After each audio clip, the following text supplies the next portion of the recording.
Miss Fame was born, before I moved to New York, I came up with the name.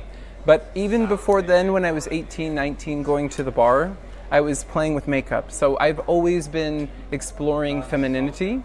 But even younger, maybe 7, I put on the eyeliner for my grandmother from the drawer when no one was home. And that was probably the secret birth of Fame. And then the evolution came from 18 on because of club life. And that's where I really got to explore my identity. It's a huge honor to be a part of something so profound. I didn't realize how big it would feel. I had no expectations, to be honest. I came prepared with the work, with the looks, and with the idea of how I wanted to present myself, but I like spontaneity, to walk in the room and just have a conversation where you ask and I answer from that moment, and this is that type of freeness that I flourish in. It's really where I'm strong. So being here, it allows me to just grab the day, and at night I'll reflect on the day and I'll think back on what has happened here. But to sit in a live, watching the film play live with an audience, I didn't know what that was like. I've never had that experience ever. So this was my first time having an audience witness my truth through a documentary and hearing them relate emotionally to my mother or to emotions of darkness and the pursuit of happiness and the pursuit to live. So it's nice to see that the room had a good takeaway emotionally that they could connect to me, which is my goal.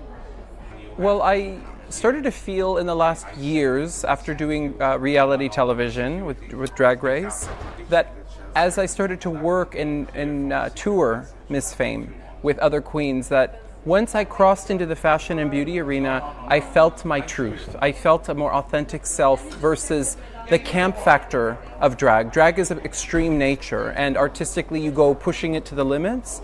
I wanted to pull it down, refine it, and restrict it to something that was more obtainable, that was more relatable, where somebody could feel connected to it, and not behind the mask. It's still about beauty, it's still presented in a perfect aim, but it's more relatable, it's more human than maybe me doing a showgirl take, which was historically where I started, which was drag. So yes, I feel now more connected, as it's a reflection of my femininity, it's an expression of self, and a celebration of my identity. I actually have never thought about that part of my life, ever.